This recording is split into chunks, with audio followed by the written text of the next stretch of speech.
జై దుర్గా జై దుర్గా జై దుర్గా జై దుర్గా జై దుర్గా జై దుర్గా జై దుర్గా జై దుర్గా జై దుర్గా జై దుర్గా జై శ్రీ ఆదిపరాశక్తికి అఖిలాండ కోటి బ్రహ్మాండ నాయకికి పరాశక్తికి పరబ్రహ్మ స్వరూపినికి అవిద్యానాం అంతఃస్థిర మిహిరత్వ పరగరి జడానాం చైతన్య స్తవక మకరంద స్మృతిగరి దరిద్రానాం చింతామణి గురణిక జన్మ జలదో నిమగ్నానాం దంశ మురరిపు వరాహస్య భవతి. వరాహ రూపంలో విష్ణుమూర్తి ఆ నీటిలో మునిగిపోయినటువంటి భూమాతని ఎలాగైతే పైకెత్తాడో ఆ జగన్మాత కూడా అవిద్యానాం అంటే అజ్ఞానమైన చీకటిలో పడి ఉన్నటువంటి మనందరికీ కూడా జ్ఞాన జ్యోతులతో వెలిగిస్తుందటమ్మా. జడానం జడుడిగా మాటలు రావు మూర్ఖుడు అజ్ఞాని అటువంటి వాడిని కూడా చైతన్యవంతుని చేసేస్తుందటమ్మా. మనకి సాక్ష్యాలు కూడా ఉన్నాయి. మహాకవి కాళిదాసు ఎటువంటి వాడు, అలాగే తెనాలి రామకృష్ణుడు ఎటువంటి వాడు, అలాగే మోగ పంచసతి రచించినటువంటి ఒక మోగవాడి చేత 500 శ్లోకాలు రచించే శక్తినిచ్చింది మహాతల్లి జగన్మాత. అమ్మ అనుగ్రహం అంతకంటే ఏం కావాలి? మాటలు రాని మాలాంటి వారితో ఉపన్యాసాలు చెప్పించేస్తుందమ్మా జగన్మాత తల్లి పరమేశ్వరి. ఆవిడ గొప్పదనాలకి ఎప్పుడో పురాణాల్లో గొడవలు ఎందుకమ్మా? మీ ముందు మేము కనిపించట్లేదా తల్లి? అమ్మవారి పాదాలు ఆశ్రయించడం బట్టే కదా ఆ తల్లి అనుగ్రహం అలా ఉంటుందన్నమాట. అందుకని ఇందా చెప్పే మహాత్వ కవిత్వ పటుత్వ సంపదాలు. ఓం ఐం హ్రీం శ్రీం. ఓం అంటే మహత్వం, హ్రీం అంటే కవిత్వం, శ్రీం అంటే సంపదలు. తర్వాత ఓం ఐం. ఓం అంటే మహత్, ఐం అంటే సరస్వతీదేవి విద్యలు కవిత్వం, హ్రీం అంటే శక్తి పటుత్వం, శ్రీం అంటే సంపదలు. అంటే లలితా సహస్రనామ స్తోత్రాలు ఏవైతే బీజాక్షరాలు ఇచ్చారో ఆ బీజాక్షరాలు పఠించలేనటువంటి వారికి మన పోతన మహత్తుడు మనకి ఈ శ్లోకంలో అందించేశారన్నమాట. మహత్వ కవిత్వ పటుత్వ సంపదలు అని చెప్పి అందించేశారు. అందుకని బీజాక్షరాలే అవసరం లేదా, ఇటువంటి శ్లోకాలు కూడా చదువుకోవచ్చు. జగన్మాత పాదపద్మాలు ఆశ్రయించి జగన్మాత అనుగ్రహాన్ని పొందవచ్చు. అమ్మ దగ్గరికి వెళ్ళినప్పుడమ్మ ఒక మాట అడగాలట. నరత్వం దేవత్వం నగ వన మృగత్వం మసుకత పశుత్వం కీటత్వం భవత్ విహగత్వాది జనానం సదా త్వత్పాదాబ్జస్వర పరమానంద లహరిం విహారాసక్తం చేతు కిం తేన ఉపసా. అమ్మ నరుడిగా పుట్టిన, జంతువుగా పుట్టిన, పర్వతంగా పుట్టిన, ఓ మొక్కగా పుట్టిన, కీటకంగా పుట్టిన, పక్షిగా పుట్టిన, మరలా జన్మ ఏదో నాకు తెలియదమ్మా. ఎటువంటి జన్మనిస్తావో నీ దయ. కానీ నాకు ఏ జన్మ వచ్చినా నేను ఎలా ఉండాలి? సదా త్వత్పాదాబ్జస్వరణ పరమానంద లహరి. నీ పాదపద్మాలపైన ఉదయాన్ని మనసును లగ్నం చేసి పరమానందాన్ని అనుభవించే స్థితిని నాకు కలిగజేయమ్మా, దాన్ని దూరం చేయొద్దన్నాడు శంకరాచార్య వారమ్మ. ఎలా కోరుకోవాలమ్మా? సదా మోహాటవ్యాం చరతి యువతీనాం కుచిగిరం నటత్యాస శాఖ నటతి జటిత స్వైర మకిక కపాలిం భిక్షువే హృదయక అత్యంత జమనం దృఢం భక్త్యా పత్వ భవనదీనం కురివివో. ఎక్కడ ఉన్నామమ్మా మనం? సదా మోహాటవ్యం, మోహంలో లేనండి వ్యామోహం. ఆడవారి పైన వ్యామోహం, మగవారి పైన ఆడవారికి వ్యామోహం. పూర్వకాలం మగవారికే ఉండే వ్యామోహాలు, ఆడవారికి తక్కువగానే ఉండే, అంటే ధర్మంగా ఉండే వ్యామోహాలు ఉన్నా. ఇప్పుడు చాలా దుర్మార్గమైనటువంటి పరిస్థితి ఏర్పడిపోయే కలియుగ ప్రభావం చేతమ్మా సదా మోహాటవ్యం. ఏంటి మనసనే కోతి నాకు ఇబ్బంది కలిగిస్తుంది. సత్సంగంలోనే కూర్చుంటాను, ఈ మనసు ఇంటికి వెళ్ళిపోద్ది. ఈ మనిషి ఎక్కడో పెళ్ళి అవుతుంటే అక్కడికి వెళ్ళిపోద్ది. కుదురు ఉండట్లేదు, ప్రశాంతత లేదు. పరమేశ్వరా నాకేం కావాలి? సదా మోహాటవ్యం శరత్ యువతీనాం కుశగిరో. ఆడవారి అందసందాల పైన, ఒంపు సొంపుల పైన నిరంతరం అదే ధ్యాస, అదే దృష్టి. ఇటువంటి నిశ్చలత్వం లేనటువంటి ఈ మనసనే కోతిని దృఢం బద్వ భవనదీనం కురివిపో. నీ పాదపద్మాలనే స్తంభాలకు భక్తి అనే తాడుతోటి గట్టిగా బిగించి కట్టేవయ్యా పరమేశ్వర. అప్పుడు కథలు కూడా పడి ఉంటుంది. ఎవరు? మనసు అనే కోతి. మన దగ్గర ఉంటే మనకి ఇబ్బంది, అది కుదురుగా కూర్చోలేవదు. కానీ భగవంతుడు తీసేసుకుంటే ఆయన ఆడించినట్టుగా ఆడుతుంది. మరి లోకంలో ఎంతో మంది ఉన్నారమ్మా, అందరూ ఇక్కడికి వచ్చారా? రాయవరంలోనే అందరూ రాగలిగారా? ఎందుకు రాలేదు? మనందరి మనసులు పరమేశ్వరుడు అధీనం అయిపోయాడు కనుక ఆయన ఇక్కడికి తీసుకొచ్చి కూర్చోబెట్టాడమ్మా. మిగతా వారి మనసులు భగవంతుడి చేతుల్లో లేవు, వారి అధీనంలో ఉన్నాయి. అది కోతి ఎలా అయితే గెంతులు పెడుతుందో పరుగులు పెడుతుందో అటు ఇటు వ్యామోహాల పైన పరుగులు పెడుతూ తిరుగుతూ ఉంటుంది అనమాట. అటువంటి మనసుని కోతిని తీసుకొచ్చి కూర్చోబెట్టడం ఎంత కష్టం అనుకుంటున్నారమ్మా? ఎంత సాధన కావాలంటే ఉంటుందండి ఎవరికైనా మనసు కంట్రోల్ ఉండదు. అందుకని మనసుని కోతితో పోచారు కుదురు ఉండదట. ఆ కోతి కళ్ళు తాగిందట, ఇంకా ఇబ్బంది, దాన్ని తేలు కుట్టిందట. మనసు అంతకంటే ప్రమాదకరం అట. ఒక్క క్షణం కూడా మేకతో పోల్చారు. మేక ఎంత తిన్నా వెళ్ళిపోతే మొక్కలు కనపడితే ఖచ్చితంగా బీగుతుంది. దీనికి ఎంత అనుభవించినా ఇంకా కావాలి, కనిపించిందల్లా కావాలని అంటదట. అది ఇంకోటి కూడా పోల్చారు. ఒక మహారాజు గారు ఓ పిల్లిని పెంచారట. పిల్లిని ఎత్తి మీద దీపం పెడతా, దీపం వెలుగుతున్నంత చెప్పి కదలకుండా కూర్చునేది. మహారాజు గారు చూసారా నేను ఎంత గొప్పవాడినో, ఆ పిల్లికి ఎలాంటి ట్రైనింగ్ ఇచ్చానో అని బిల్డప్ ఇచ్చేవాడు. మంత్రి గారు తెలివైనవాడు, మీకు జ్ఞానం కలిగేలా చేస్తానని చెప్పి ఒక అరడానికి ఎలుకను తీసుకొచ్చి పిల్లి ముందు వదిలిపెట్టాడు. దీపం లేదు గీపం లేదు, ఎలకలని పరిగెట్టింది పిల్లి. ఎంతసేపు ఉంది కంట్రోల్? అది ఎలుక కనిపించనంత వరకే. ఈ మనసు కూడా అంతే. దానికి కావలసింది కనిపించనంత వరకు బుద్ధిమంతులుగానే ఉంటది, మంచిగానే ఉంటది. కావలసింది దొరికిందా రెచ్చిపోతాయి కోరికలన్నీ కూడా పరుగులు పెట్టేస్తుంటాయి అనమాట. అందుకనే మాయరా మాయా ఇదంతా మాయా, మాయరా మాయా ఇదంతా మాయా. ఆదివారం మా తాత హాయిగానే ఉన్నాడు, సోమవారం మా తాత సొమ్మసిల్లిపోయాడు, మంగళవారం మా తాత మాట లేకున్నాడు, బుధవారం మా తాత బుడుంగు అన్నాడు, గురువారం మా తాత మాయమైపోయాడు, శుక్రవారం మా తాత చూడగలిగాడు, శనివారం మా తాతకి చిన్నదినాడు.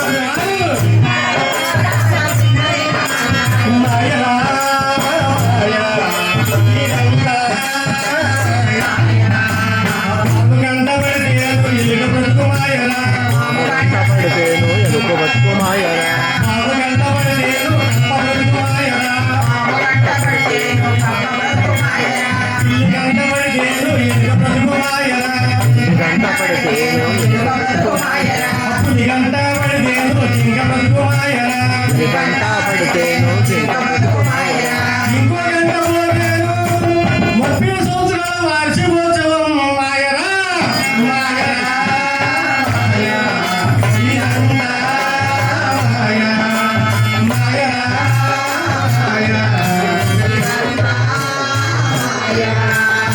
మాయలో ఉంటాము అందరం కూడా. మాయలో ఉన్నవాడు జీవుడు, మాయను దాటితే దేవుడు. ఎవరమ్మా దేవుడు? మనమే పరమాత్మ స్వరూపులం. మాయలో పడమన్నాగా జీవుడిగా ఉండిపోయాం. మాయను దాటిపోతే దేవుడు అయిపోతాం.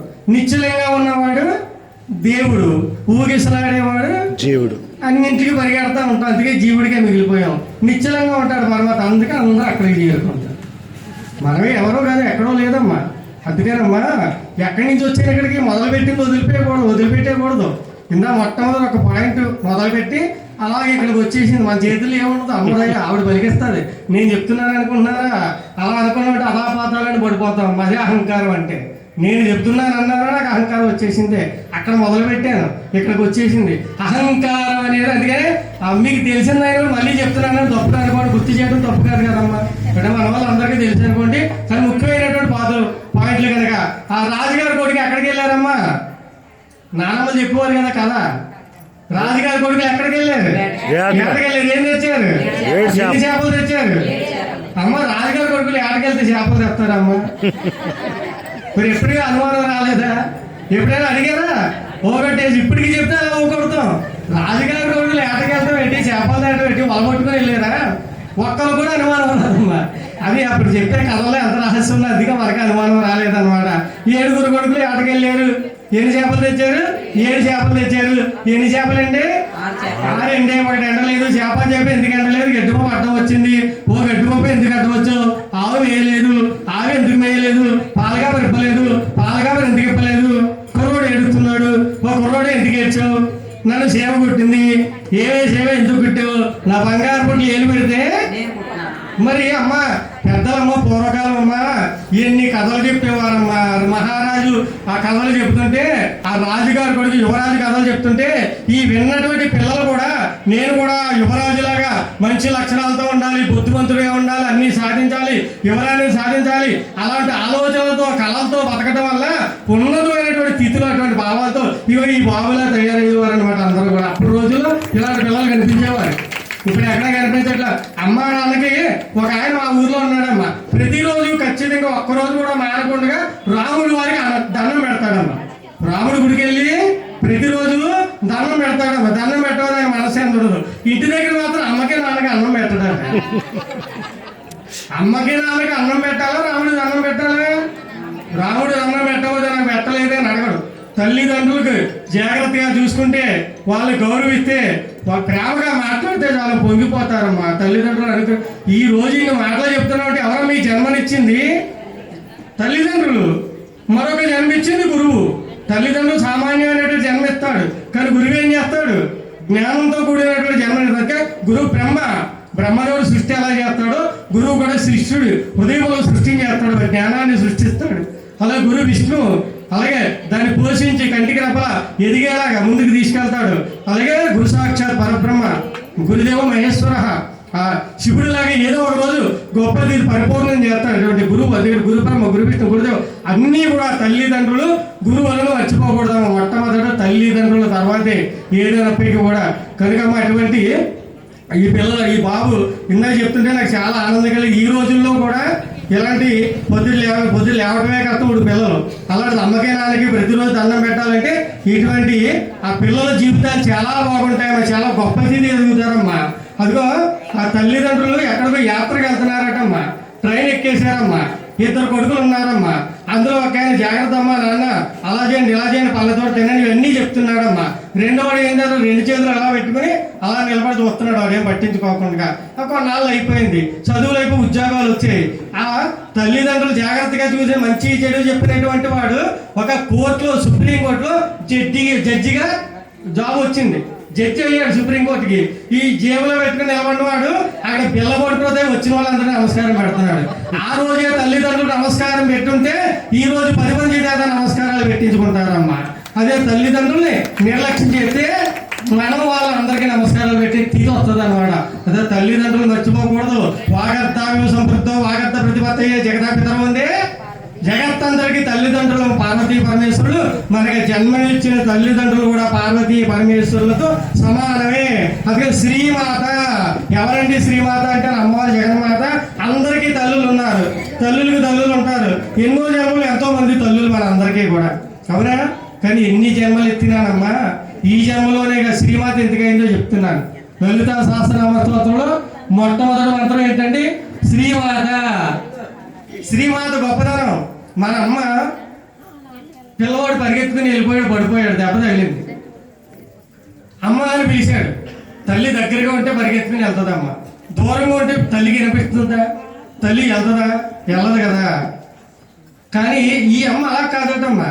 మరి ఎంత దూరంలో ఉండి పిలిచినా అమ్మ అంటే పలుకుతుందట, పరిగెత్తుకుని వచ్చేస్తుందటమ్మా. ఏ జన్మలో పిలిచినా పలుకుతుందటమ్మా, ఏ లోకం నుంచి పిలిచినా పలుకుతుందట. అందుకనే శ్రీమాత అయ్యిందట ఆవిడ. మామూలు తల్లి లేదు, ఈ జన్మలోనే కాదు ఎన్ని జన్మలకైనా ఆవిడ తల్లి. అందరికీ తల్లి ఆవిడ జగన్మాత. సరే అహంకారం కూడా చెప్పుకుంటే ఇందులో వచ్చేస్తాను, అది పూర్తి చేసేస్తే మనం అయిపోతాం మనం ఉపన్యాసం. ఉన్నారని అనసరి పర్లేదమ్మా, నాకు టైం చెప్పట్లేదు, చెప్పచ్చు కదా. సరే అమ్మా, అందుకనమ్మా రాజుగారి కొడుకులుగా చెప్పేసి అహంకారం కూడా తెలుస్తుందన్నమాట. ఎవరమ్మా రాజుగారి కొడుకులు? మనమేనట. ఎక్కడున్నాము? 7 చేపలు అంటే మన దగ్గర ఉన్నాయట. ఏంటమ్మా ఎండిపోయిన చేపలంటే 6? కామం, క్రోధం, లోభం, మోహం, మదం, మాత్సర్యం. 6 చేపలు. ఇప్పుడు దేవి భాగవత పురాణం చెప్తానమ్మా, దగ్గర 2 గంటల ఉపన్యాసం ఉంటుందమ్మా. 7 రోజులు 8 రోజులు 9 రోజులు చెప్తాం. ఆవిడ మాకు కంగారు ఉండదు, ప్రశాంతంగా చెప్పుకుని వెళ్తాం. ఎందుకంటే 8 రోజులు ఉందాం, ధైర్యం ఉంటుంది. ఇక ఒక రోజు ఉపన్యాసం, ఒక రోజులో గంట.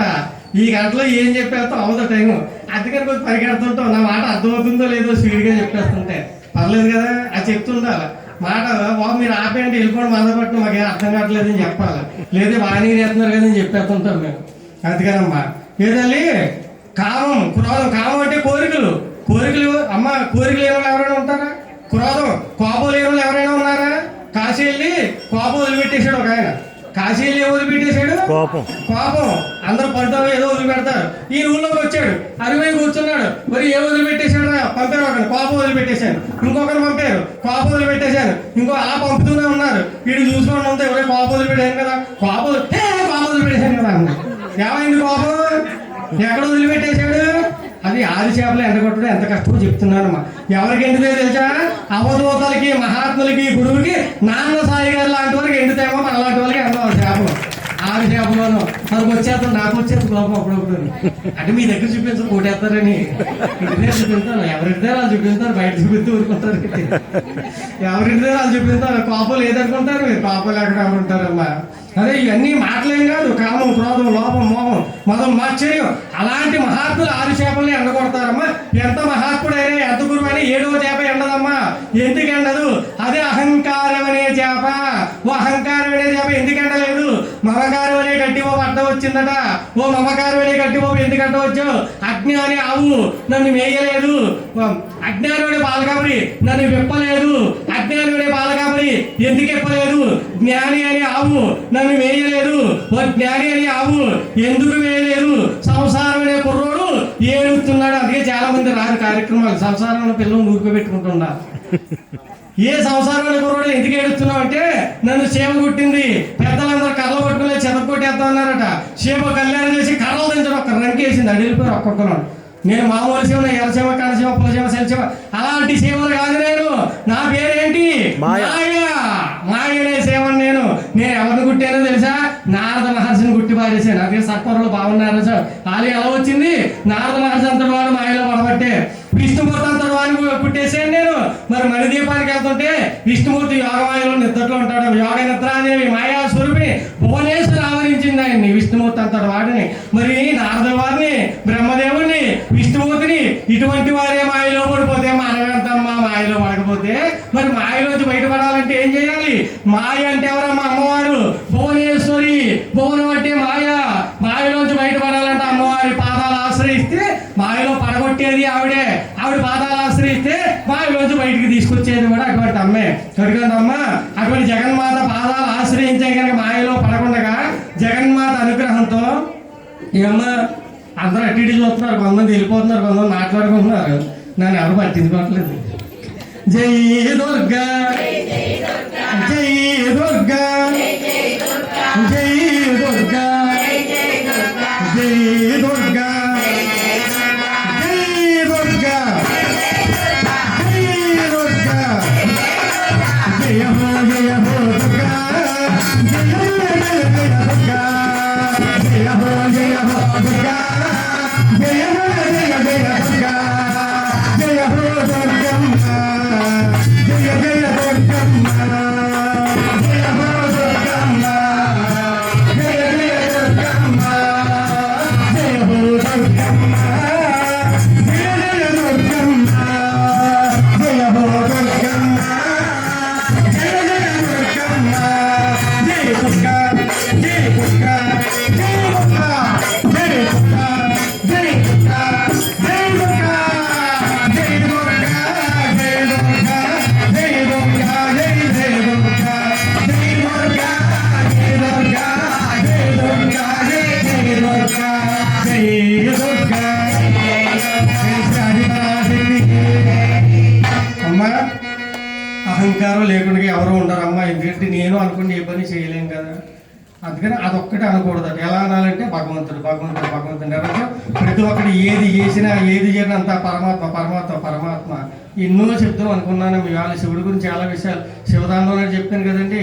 ఆ శ్లోకాలు అవన్నీ చెప్తాం అనుకున్నాను. కానీ మరి ఆ సమయాభావం అంటే లోటు ఎక్కడ వస్తుంది అంటే, భక్తులు లేటుగా వచ్చినప్పుడు ఉపన్యాసాలు ఎక్కువ చెప్పి ఎవరు చెప్పలేరు. ఎందుకంటే అన్నీ సిద్ధంగా ఉన్నాయి. మన సత్సంగ అధినేతలు భక్తులు సిద్ధంగా ఉన్నారు, నాన్న సాయి గారు సిద్ధంగా ఉన్నారు. కానీ భక్తులు లేటుగా రావడం వల్ల ఎవరికాలో కుదించుకొని తగ్గించుకొని చెప్పడం అవుతుంది అనమాట. అది లేకపోతే అమృతం, అమ్మ పంచదార చిలక ఎటు కొరికినా తీపి అంటారు మన గురువు గారు. అలాగే అమ్మతత్వం ఆ మాధుర్యం లేకుండా ఎలా ఉంటుందమ్మా? ఎవరు చెప్పినా ఆనందంగానే ఉంటుంది. ఆ తత్వం అటువంటిది. లలితా సహస్రనామ స్తోత్రం ఒక్కడు పట్టుకుంటే అంతరార్థాలు తెలుసుకుంటే మన జీవితం తరించవచ్చు, ధన్యం అయిపోతుంది. అలా ఎన్నో ఉన్నాయి అమ్మ గురించి చెప్పుకోవాలంటే కనుక. అటువంటి మహత్తరమైనటువంటి అవకాశాలు మన నాన్న సాయి గారి గురించి ఎన్నో చెప్దాం అనుకున్నా, చెప్పలేకపోయారు. ఎందుకంటే టైం లేక. ఏమ్మా అటు గంట ఉపన్యాసం అన్నారు నాకు ఎగ్జిబిట్ అయిపోతున్నట్టు ఒక 10 నిమిషాలు అటు ఇట్లు అయిపోయింది కనుకమ్మా. సరే అమ్మా, మా నాన్న సాయి గారికి ధన్యవాదాలు తెలియజేసుకుంటూ అలా మా గురువు గారు దేవానంద బాబా గారు కూడా రావడం నాకు ఆనందం. ఎందుకంటే అమ్మా ఇటువంటి మహాత్ముల ముందు చెప్పడం నేను అదృష్టంగా భావిస్తాను. ఇదే మామూలు వాళ్ళతో చెప్తే బాగానే చెప్పేస్తూ ఉంటారు, కానీ అలాంటి గురువుల ముందు మహాత్ముల ముందు చెప్పడం అంటే అహంకారంతో కాదు, ఎందుకంటే అదొక అదృష్టం అన్నమాట. అది అందరికీ దొరకదు కదా, నాకు దొరికింది. మా గురువులు ఇక్కడ ఎంతోమంది ఉన్నారు, అందరికీ కూడా ధన్యవాదాలు తెలియజేసుకుంటూ మీ అందరి ఆశీర్వాదాలు నాకు ఉండాలని కోరుకుంటూ, అలాగే అనపతి శనగురు గారు రామారెడ్డి గారు కూడా వచ్చారు. పెద్ద గురు గారు రాలేదో ఉంది, పెద్ద గురు గారు వచ్చారని అనపతి పెద్ద గురు గారు వెంకటరమణారెడ్డి గారు రాలేదు, వారి ఆశీర్వాదం నాకు కలగలేదు. అలాగే మా అమ్మ జగన్మాత విజయలక్ష్మి మాత గారు, అలాగే మహాలక్ష్మి గారు హైదరాబాదు. అమ్మ తల్లి తప్పుగా అనుకోకుండా చిన్న మాట, అమ్మ ఎడ్యుకేటెడ్ అయ్యి ఉండి ఆధ్యాత్మిక సేవలో ఉండి ఆధ్యాత్మిక మార్గంలో నడుస్తూ ఒక గురువు విలువ తెలుసుకున్నటువంటి అమ్మాయి నిజంగా నాకు చాలా ఆశ్చర్యం కలిగిందమ్మ. ఆ తల్లి మాటలు వింటుంటే నాకు హృదయం ఆనందంతో పొంగింది. ఎందుకంటే కొద్దిగా చదువు పెరగని అహంకారం వచ్చేస్తుందమ్మా. మాకు అన్నీ తెలుసు, ఇవన్నీ బుక్కుడు పరాలు తీసి పారేస్తారు. అటువంటి రోజుల్లో అంత చదువుకుని కూడా ఒక గురువు గురించి ఆ నాన్న సాయి గారి గురించి అంత గ్రహించిందంటే చెప్పడానికి సమయం లేదు, ఎక్కువ చెప్పట్లేదు, కానీ నాకు చాలా ఆనందం కలిగింది. చాలా జ్ఞానం కలిగినటువంటి స్థితిలో ఉన్నారు ఆ పాప. ఆ జగన్మాత ఇంకా ఆ తల్లికి ఎన్నో అద్భుతమైనటువంటి కార్యక్రమాలు చేసే శక్తిని ఆ గురువు గారిగా శిష్యురాలకి ఇవ్వాలని కోరుకుంటూ ఈ మహత్తరమైనటువంటి అవకాశాన్ని ఇచ్చినటువంటి మీ అందరికీ ధన్యవాదాలు తెలియజేసుకుంటూ, నేను సరి చెప్పలేదని చెప్పి నన్ను పిలవడం మానేయకండి అమ్మా. మళ్ళీ వచ్చినప్పుడు ప్రశాంతంగా ఎక్కువ టైం ఇస్తే ప్రశాంతంగా ఎక్కువ విషయాలు బాగా చెప్తాను. అందుకని మరి ఎలా చెప్తున్నాను నాకే తెలియదు, కంగారుగా పరిగెట్టాను. కనుక అన్నిదా భావించవద్దు, నన్ను క్షమించండి, నన్ను ఆశీర్వదించండి. మీ అందరి దగ్గర సెలవు తీసుకుంటే అది ఓం దర్శనం ఓం శక్తి చెప్పి జై శ్రీరామ్.